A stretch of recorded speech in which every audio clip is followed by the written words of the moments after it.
on porn sets.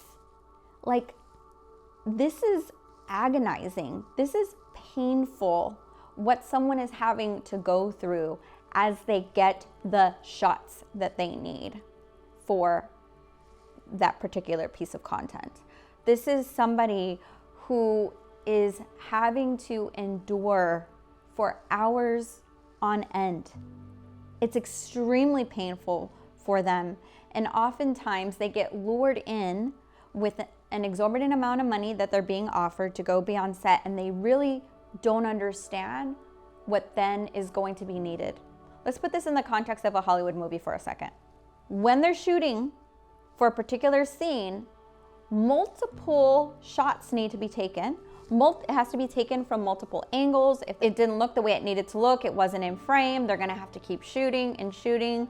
Now put that within the context of a porn production. And now this isn't just someone speaking lines. This is somebody essentially who is being raped over and over and over again. And we know it's not just rape. It's heinous abuse that the female is going through. It doesn't look the way that it will be marketed on social media, on websites, within porn. Like, it's not as glamorous as one would think. They have already learned what happens if they don't perform. You put on a facade. You act like you want to be there. You act like you enjoy it. Because otherwise, you're not going to get the money that they promised you. You're going to have to do what you need to do so that you can survive in that moment and get that money to pay rent. Maybe get that money to pay for a surgery that your child needs, or get that money to pay for diapers for your kid, or whatever it might be. And so in that moment, you may look like you're smiling. In that moment, you may be laughing. Working in the sex industry, you learn people. You learn body language. You learn what type of energy someone is giving off.